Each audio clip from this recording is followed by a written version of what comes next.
Во 1908 година се случиле крупни општествено-политички промени во Отоманската империја, кои се одразиле и врз македонското револуционерно движење.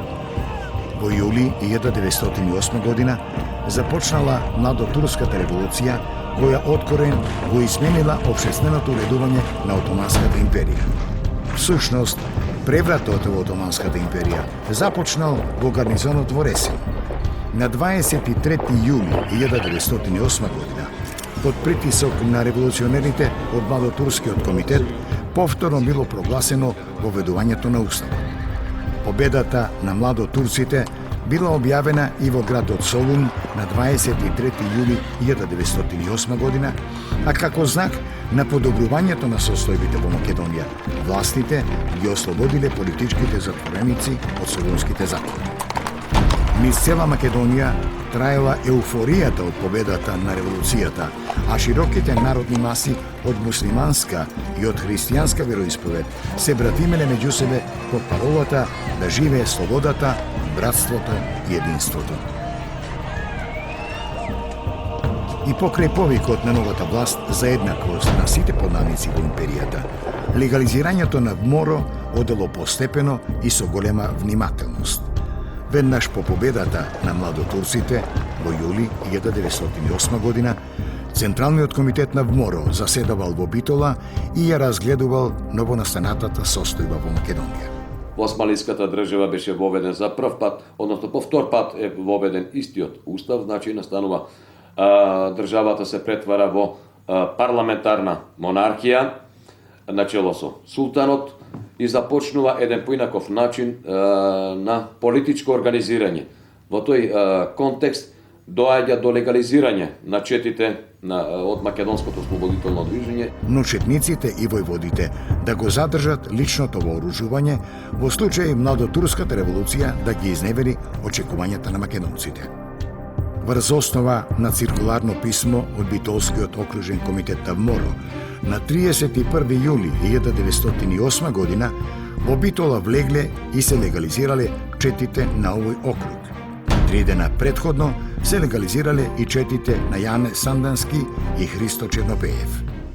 Во таа смисла, четите се симна од планините, влегоа во градовите, политичките затвореници се ослободени од затворите, се одржуваат разни свечени манифестации, се држат говори, се држат митинзи по македонските градови, но тој период на куриет, односно тој период на слобода и еднаквост, она парола од Француската револуција или превземена од младотурците, трае кратко време, бидејќи сепак треба да продолжи реалниот живот, така што после овие свечени манифестации започнува еден процес на легализирање, односно на трансформирање на дотогашните револуционерни групации во легални политички партии. И тоа со идеологијата на отоманизмот. Значи, во рамките на Отоманска држава ќе се воспостави уставно уредување, ќе се дадат граѓански права и слободи, меѓутоа сите што живеат во Османлиска држава ќе бидат отомани. Дали се христијани или муслимани и така нешто. Со таа стратегија, тоа е ли голема држава, но голема отоманска, тоа беше политичка програма.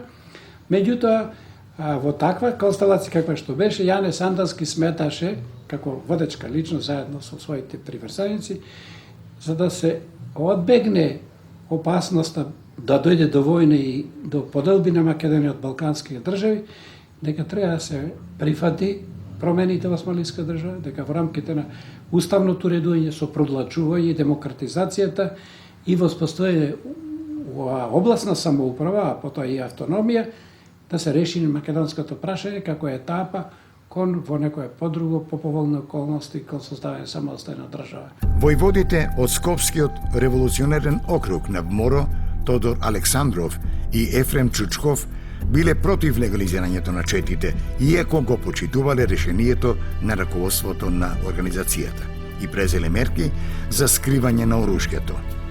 Според податоците од дипломатските представници во Отоманската империја, до август 1908 година се легализирале вкупно 74 чети со 810 четници.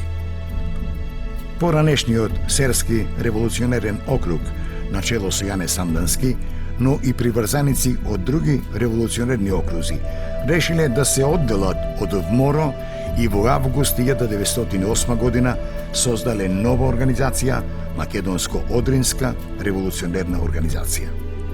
Оваа организација се легализирала за време на Младотурската револуција и од незините членови била формирана политичка партија насловена Народна федеративна партија. Во неја главно клонат представниците од Серскиот, Солунскиот и Струмичкиот револуционерен округ. Главна улога ја има Јане Сандански, иако во партијата потоа ќе се издигне Димитар Влаков како главна раководна улога. На друга страна, од онаа крило кое што беше предводено од Христо Иматов, ќе се трансформира во Сојуз на бугарски конституциони клубови, меѓуто на негово чело ќе застане Тома Карајовов.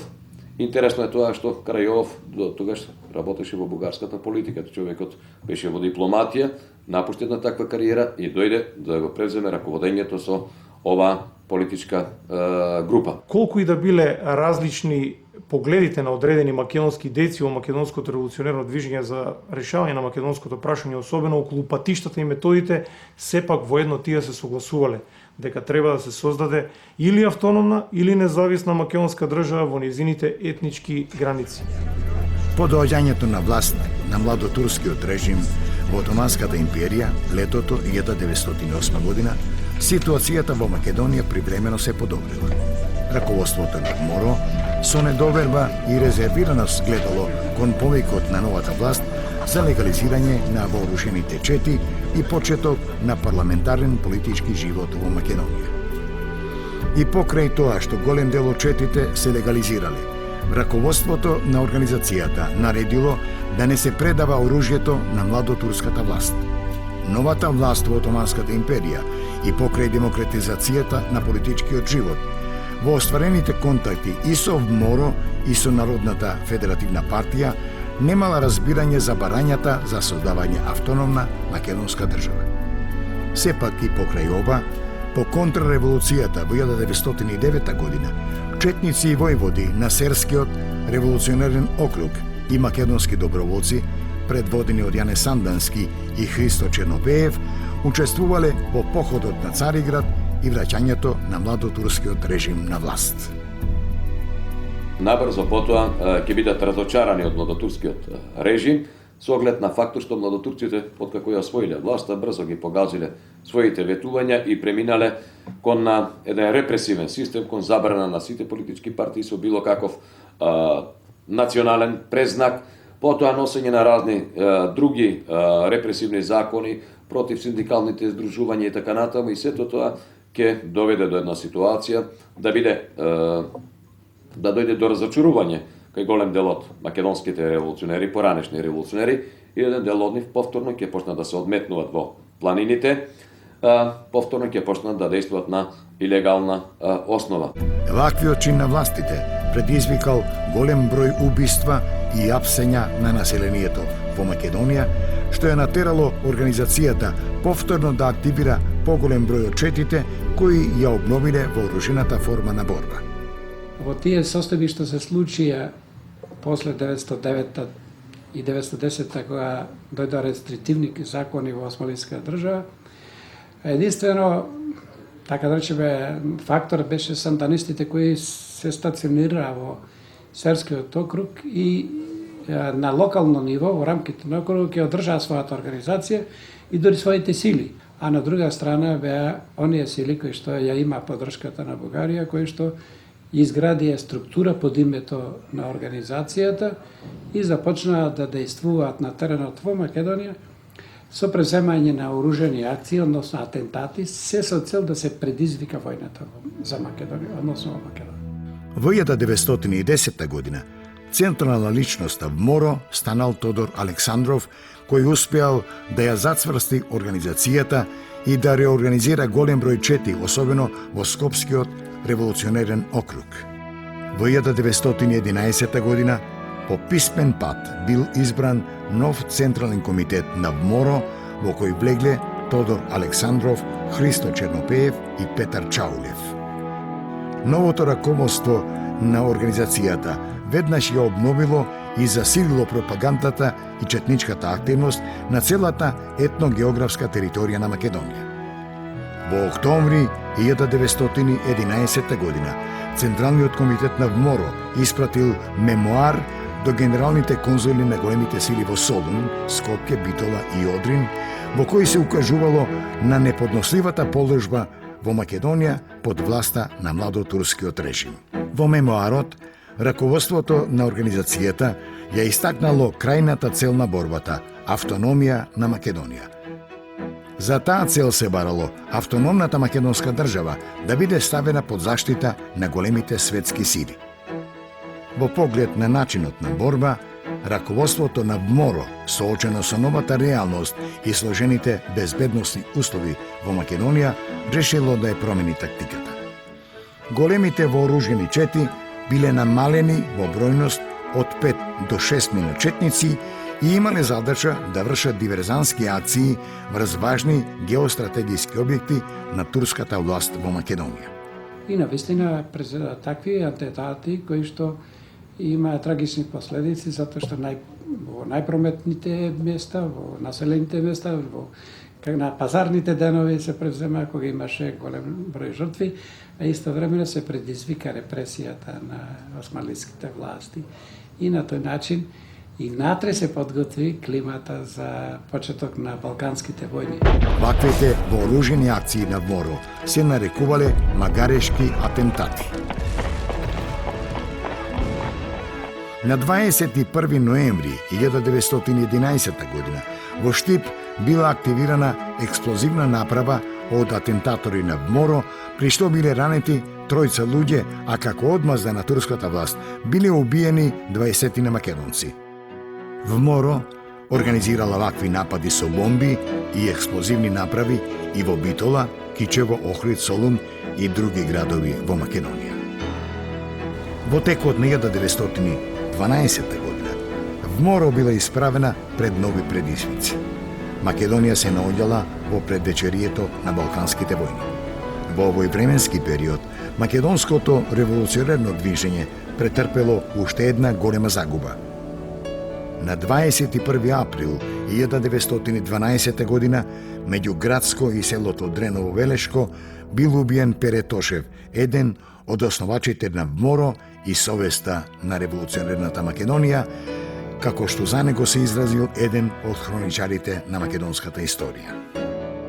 Во текот на 1912 година започнале и интензивни преговори за обединување на расцепканите сили во македонското револуционерно движење пред самиот почеток на Првата Балканска војна. Поранешните членови на Врховниот македонски комитет побарале од раководството на ВМОРО заедничко дејствување и обединување во престојните судбоносни денови за Македонија. Од страна на раководството на ВМОРО, како овластен представник на организацијата во преговорите бил назначен Тодор Лазаров, една од водечките личности на Скопскиот револуционерен округ. Преговорите не успеале поради фактот што ВМОРО инсистирала да го зачува својот самостоен карактер, а организацијата да остане единствен представник на македонците во нивната борба за ослободување на Македонија од турската власт. Затоа во летото 1912 година членот на Централниот комитет Христо Чернопеев издал наредба до околиските и местните комитети во Струмичкиот револуционерен округ да не им излегуваат во пресред на вооружените чети составени од поранешни врховисти, туку напротив, безпоштедно да ги следат и уништуваат. Таквата мерка била одобрена и од другиот член на комитетот, Тодор Александров, кој упатил писмо до околиските војводи на организацијата во Струмичко и ваквите чети ги прогласил за орудие на поранешните врховисти кои сакале да ја завладеат ВМОРО за постигнување туѓи цели.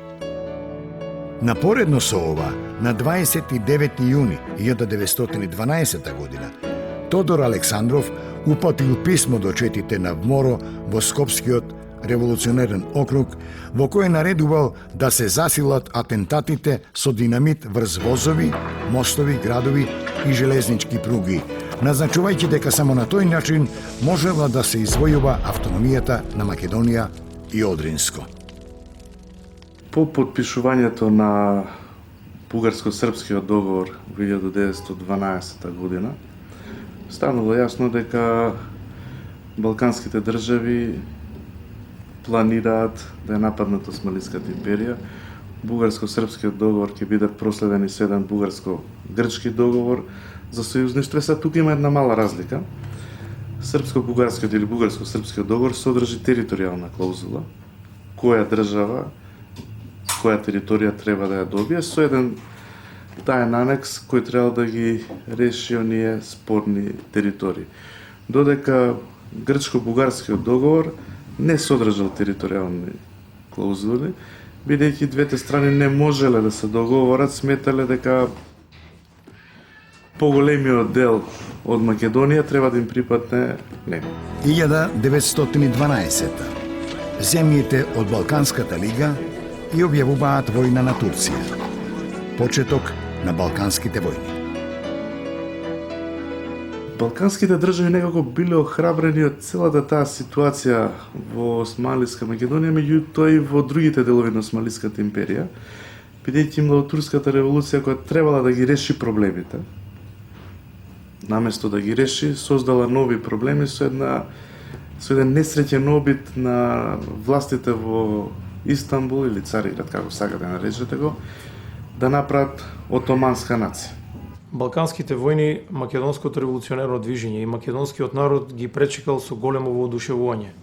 Се мислело дека со ослободувањето од отоманската власт конечно ќе дојде до создавање на автономна или независна македонска држава во незините етногеографски граници.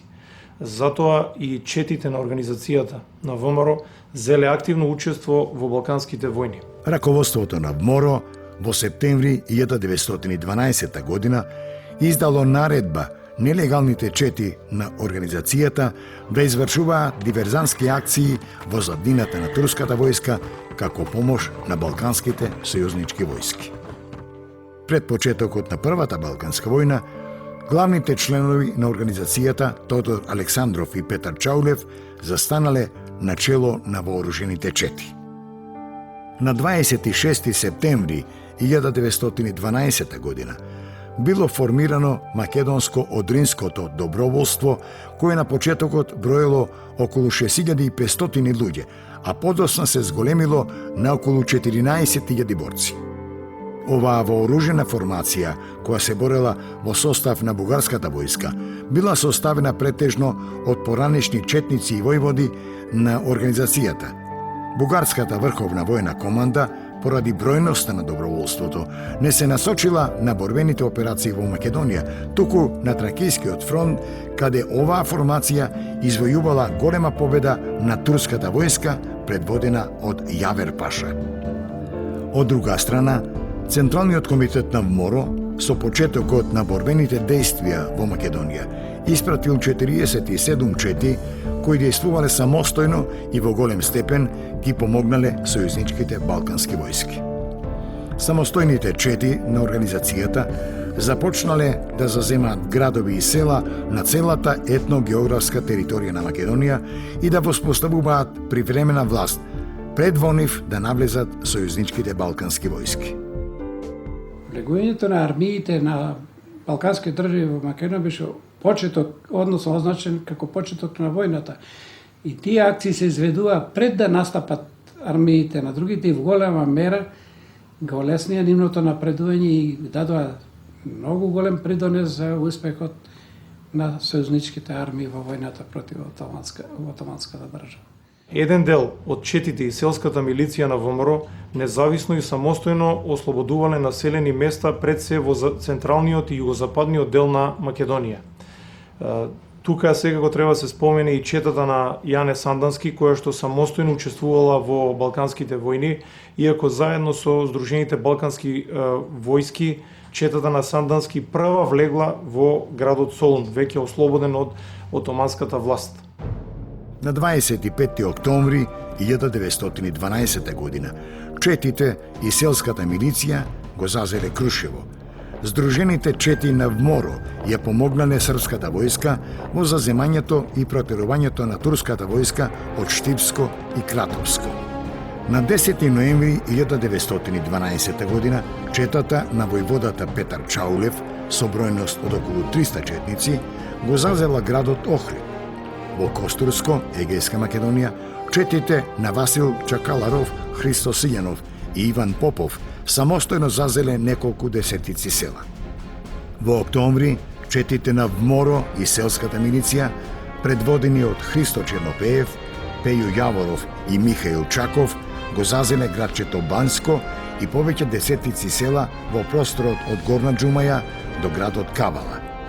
Дејците од Серскиот револуционерен округ, предводени од четата на Јане Сандански, на 4. октомври 1912 година го зазеле градот Мелник во Пиринска Македонија, а Сандански со соборците заедно со сојузничките војски влегол и во градот Солун. Македонската комитска војска во Кукушко и Солунско, предводена од Тодор Александров и Гоце Меѓуречки, го зазела градот Кукуш и формирала привремена власт. И во другите делови на Македонија, вооружените чети на Вморо учествувале или самостојно зазеле голем број населени места. Но како што одминуваат деновите, значи не месеците, туку деновите, станува јасно дека нема ништо да добијат. Дека балканските држави едноставно ќе поделат Македонија и тоа ќе го прикажат како ослободување на своето население. Но набрзо стигнало разочарувањето со Лондонската мировна конференција, со кое што не било правилно решено македонското прашање и тоа останало едно од последните нерешени државни прашања во Европа. Чувствувајќи дека се подготвува ново робство, Централниот комитет на 6 декември 1912 година упатил мемоар до бугарскиот цар Фердинанд, во кој меѓу другото се барало тој да се заземе да се избегне било каква поделба на Македонија, бидејќи заветот на организацијата бил слобода за целокупна Македонија. Раководството на Вморо во сите документи, писма, декларации, меморандуми и понатаму истакнувало дека основната цел на нејзината борба била извојување автономна македонска држава во нејзините етнички, географски и економски граници. Меѓутоа, нивното делување нема да има никакво влијание на конечните одлуки, бидејќи реално гледано силата на оружјето ги решавало сите проблеми. По завршувањето на Првата Балканска војна, територијата на Македонија била поделена меѓу сојузничките балкански војски. На териториите кои биле окупирани од српска и грчка војска започнало прогонување на четите на Вморо. Голем број четници на организацијата биле фатени и затворени и само под притисок на местното население биле ослободувани. Четите биле прогонувани и во делот на Македонија кој бил окупиран од бугарската војска, бидејќи Србија и Грција ја обвинувале бугарската власт дека ги толерира и заштитува вооружените сили на организацијата. Во период од неколку месеци, од крајот на 1912 година до првите месеци на 1913 година, српската власт во Македонија извршила ликвидација на неколкумина истакнати дејци и војводи на Вморо. Ваквите мерки на српската власт предизвикале реорганизација на четите и селската милиција на Вморо, кои се концентрирале во бугарско-српските и бугарско-грчките зони на разграничување во Македонија. Вморо преку декларација истакнала дека ако македонското прашање не се реши според барањата на организацијата, тогаш таа нема да ја прекине револуционерната дејност и со сите сили ќе се бори за остварување на своите цели. Трагедијата ќе биде уште поголема кога ќе стане јасно дека ослободителите во наводници меѓу себе имаат нерасчистени сметки. Тогаш македонското население ќе се најде во средина на нивното расчистување, односно во Втората Балканска војна. Кон крајот на јуни 1913 година започнала Втората Балканска меѓусојузничка војна за прераспределба на територијата на Македонија. Веднаш, по првата Балканска војна, во Македонија започнало масовно вооружено востание во Тиквешијата, насочено против новиот српски окупатор. Незадоволството кај населението во Тиквешијата било предизвикано со доаѓањето на српските војни и административни органи. Подготвувајќи се за оружено востание, тиквешките војводи Мишо Шкартов, Дончо Лазаров, Сојтаријата и Диме Пинџуров формирале револуционерен штаб кој организирал 3 собири на кои било објавено востанието против српската окупаторска власт. Тиквешкото востание представува најпремногу настан во македонската историографија.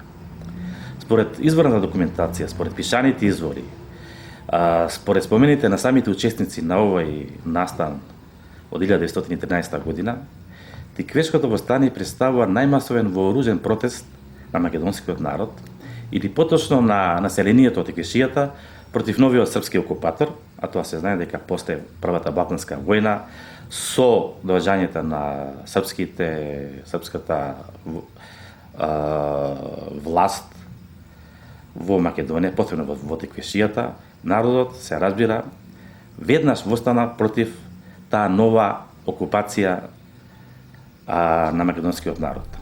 Востанието започнало утрото на 19 јуни 1913 година, кога востаниците од селото Ваташа со пукање влегле во Кавадарци, а на 20 јуни српските војни единици и административниот апарат под притисок на востаниците побегнале во Градско.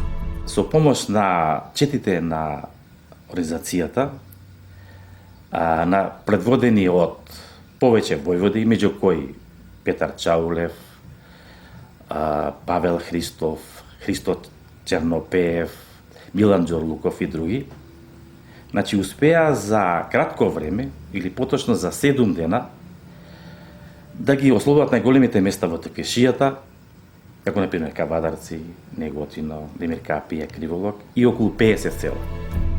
Веднаш по прогонувањето на српските власти од Неготино и Кавадарци била воспоставена востаничка управа.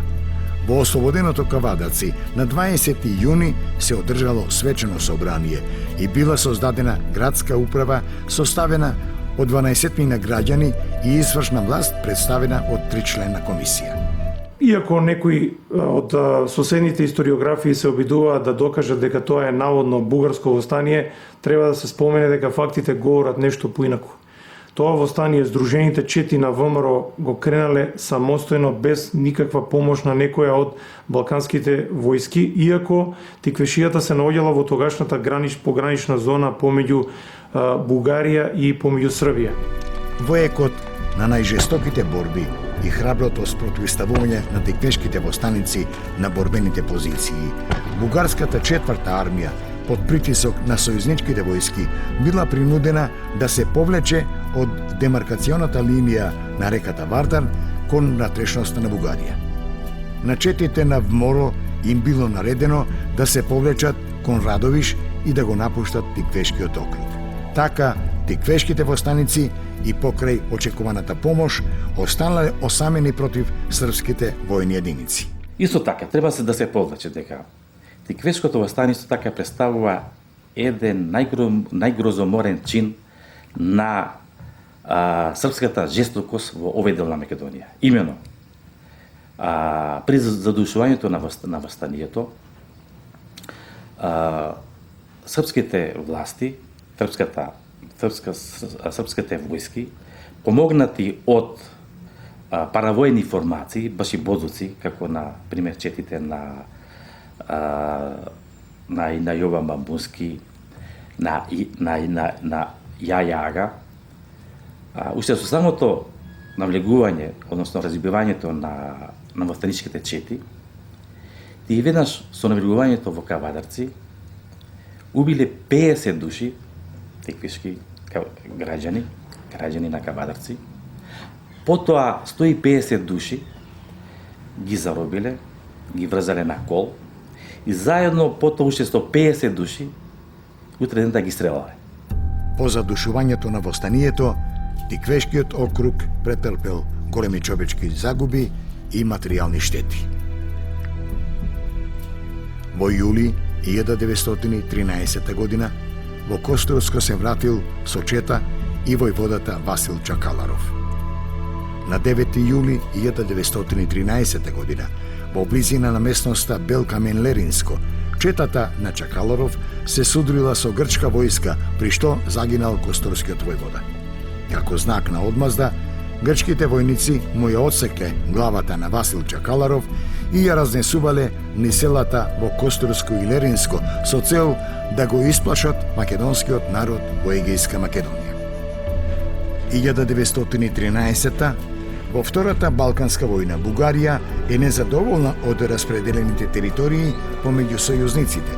Бугарија започнува војна со Грција и Србија, во која е поразена, и со Букурешкиот мировен договор ја приграбува најмалата територија од Македонија – Пиринска Македонија. Србија ја добива Вардарска Македонија, Грција, освен Јужна Македонија, ги добива во владење и бугарските територии во Егејска Тракија. По Букурешкиот мировен договор август 1913 година, незадоволни од неправилното решање на македонското прашање, местни раководители и чети на организацијата ВМРО заедно со албански бунтовници во септември 1913 година кренале еден бунт кој што во историјата е познат како македонско-албански бунт или некаде се споменува како Охридско востание. ВМРО постигнала договор со албанскиот револуционерен комитет за заедничко востание против српската власт во Западна Македонија. Востанието започнало во почетокот на септември 1913 година. Четите на ВМРО во соработка со албанските бунтовнички чети го ослободиле Дебар и формирале заедничка власт. На 12 септември 1913 година четите на Петар Чаулев и Павел Христов ја протерале српската војска од градот Охрид, чии граѓани воодушевено ги пречекале по станиците. Четите на организацијата успеале да ја ослободат и Струга. За краток временски период, српската војска успеала да се консолидира и да премине во противнапад. Востанието на Бргу било задушено, при што српската војска извршила големи пресии во овој дел на Македонија, како врз македонското, така и врз албанското население. Раководството на организацијата уште во април 1914 година остро реагирало со декларацијата дека Македонија е распарчена и дека е ставена во уште поголемо безизлезно робство под Грци и Срби. Ако се направи резиме на сите овие настани, треба се дојде до заклучок дека идејата на македонското револуционерно движење во овој период за време на балканските војни, меѓу двете балкански војни и по балканските војни бил создавање на автономна или независна македонска држава. Тоа биле и мотивите за кревање на сите овие вооружени бунтови и востанија. Во дипломатските преговори во предвечерието на Првата светска војна меѓу двата војни блока Антантата и Централните сили се вклучил и дипломатско-политичкиот оддел на организацијата. 1914 во Сараево е убиен Франц Фердинанд, австријскиот престолонаследник. Австрија и објавува војна на Србија, почеток на Првата светска војна. Во јануари 1915 година раководството на МОРО испратило 5-членна делегација во европските престолнини Виена, Берлин, Петербург, Париз и Лондон со задача да го сондираат мислењето на владите на двата војни блока кон решавањето на македонското прашање.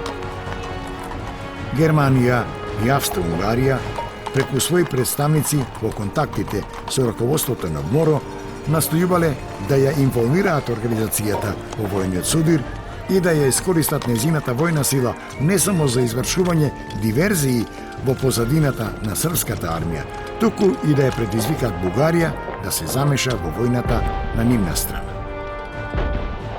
Во тој дух биле водени и преговорите со германските представници во Софија, при што бил подпишан проект договор и префрлени 580.000 марки како финансиска помош за вооружување на четите на организацијата.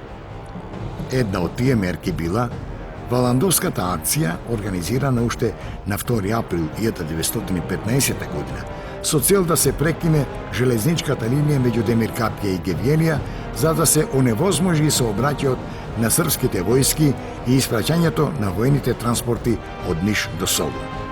Валандовската акција била најголемата војна акција на ВМОРО и всушност го најавила учеството на Бугарија на страната на централните сили и почетокот на влегувањето во Вардарска Македонија. Бугарија на 6 септември 1915 година потпишала тајна спогодба со Германија, со која оваа и го признавал на Бугарија правото за анексија на Српска Македонија. Сепак треба да се истакне дека бугарската држава имала преговори и со таборот на Антантата. Главниот залог било македонското прашање и тоа колку Бугарија ќе добие од Македонија. Тоа не се однесувало само за Бугарија, туку и за другите балкански држави, и за Србија и за Грција. Задкулисните игри што се воделе биле воглавно насочени кон приграбување на дел од Македонија и влегување на тие делови во границите на овие балкански држави. На 14 октомври 1915 година Бугарија им објавила војна на Србија и на силите на Антантата. Определувањето на Бугарија на страната на централните сили, Централниот комитет на ВМОРО го примил со благонаклоност, надевајќи се дека тоа ќе го реши и прашањето на Македонија и веднаш по објавувањето на војната против кралството Србија, четите на организацијата почнале да ја преминуваат границата и да извршуваат диверзантски акции од поголем размер во позадината на српската војска. Во јануари 1915 година, членовите на Централниот комитет Тодор Александров и Александар Протоѓеров на бугарскиот министер на војската му предложиле создавање една поголема војна единица, составена од понаречните доброволци на Македоно-Одринското доброволство, а за начелник на единицата бил предложен мајорот Петар Дрвингов. Главната команда на бугарската армија, наместо реорганизирање на Македоно-Одринското доброволство, формирала нова војна единица, наречена 11-та македонска дивизија, со специјални задачи под команда на штабот на бугарската армија. Единицата била составена главно од воени кадри на ВМОРО и бегалци од Вардарска и од Егејска Македонија, а подосна била пополнета со дезертерите македонски војници мобилизирани во српската војска. Со одобрение на Министерскиот совет на Бугарија од 29 септември 1915 година на Тодор Александров му било предадено огромно количество оружје наменето за 11-та македонска дивизија, а германската војна команда му доделила нови автомобили и камиони за потребите на организацијата. Во текот на војната, 11-та македонска дивизија била распоредена да се бори против француските војски кои што навледе до Грацко. Во 7-дневните крвави јуриши, дивизијата дала огромни жртви, успевајќи во содејство со други бугарски војни единици да ги потисне французите како еден мал контингент англиски војници до српско-грчката граница на македонска почва. По ориентирањето на Бугарија на страната на централните сили, Централниот комитет на ВМОРО испратил окружно писмо до сите револуционерни комитети Војводина 4 и до вооружената милиција во Македонија, да ги кренат на нозе сите кои се способни да носат оружје и да укажат сестрана помош на бугарската армија. Повеќе од 54 започнале од грб да ги напаѓаат српските војни единици во сите реони на Вардарска Македонија, што го олеснувало настапувањето на бугарската армија, действувајќи при тоа како авангарда на бугарската војска и не дозволувајќи и на српската армија и на жандармеријата да ограбуваат и да уништуваат при нивното повлекување од македонските територии. Членовите на Централниот комитет Александар Протоѓеров, Тодор Александров и Петар Чаулев биле активно вклучени во разузнавачката дејност на штабот на бугарската армија. На 22 август 1915 година од четите бил формиран партизански одред, а за начелник на одредот бил назначен полковникот Александар Протоѓеров. При штабот на партизанскиот одред се формирала административна секција со цел да ја преземе административната власт на заземените територии во Македонија од бугарската армија и да изготви список на истакнати дејци на организацијата што ќе бидат назначени на административни должности во ново освоените области во Македонија. За административни управници во населените места се назначувале лица од местното население. По иницијатива на Христо Матов и на Тодор Александров, во ноември 1916 година била создадена народна милиција од сите немобилизирани мажи родени во Македонија, кои ги имале сите права како и војниците. Народната милиција добила задача за чување на внатрешниот ред во општините, околиите и окрузите, спроведување на војните заробеници, спроведување на транспортот, прогонување на разбойниците, чување на железничките, телеграфските и телефонските линии. Од ново освоените области во Македонија, бугарската влада на 17 ноември 1915 година формирала Македонска војно-инспекцијска област со центар во Скопје. Целта на оваа војна установа како граѓанска управа била да го осигура редот и безбедноста во окупираните области, да ги зачува државната, општествената и приватната собственост и да ги осигура сите потребни мерки за непречено дејствување на армијата. За начелник на Македонската војно-инспекцијска област бил назначен генерал Рачо Петров. За време на Првата светска војна, целокупниот кадровски потенцијал на организацијата бил целосно ставен во услуга на бугарската армија, чии револуционерни интелектуални кадри биле ангажирани во војната и административната власт во ослободените делови на Вардарска и Егејска Македонија. Тука секако треба да се потенцира дека постоела голема поделба идеолошка внатре во македонското револуционерно движење.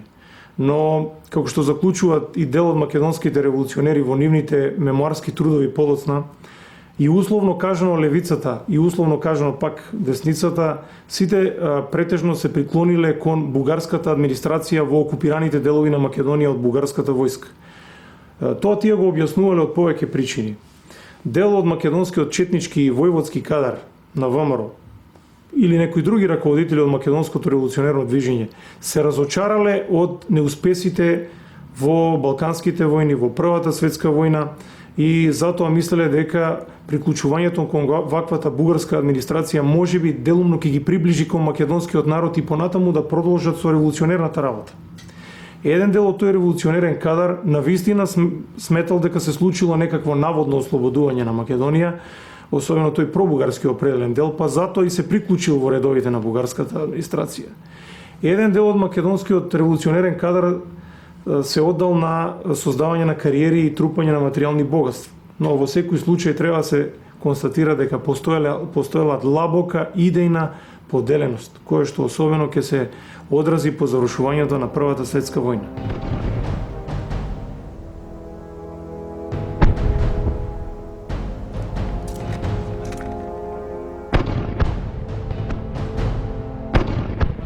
Првата светска војна, како и Балканските војни, во кои активно учествувале борбените сили на ВМОРО на страната на Бугарија, завршиле неславно и несреќно за Македонија, како што впрочем констатирал и револуционерот Кирил Прличев. Македонската организација беше лишена од можноста да ја спречи судбината на Македонија, која стана театар на многуте крвопролевања во последните неколку години.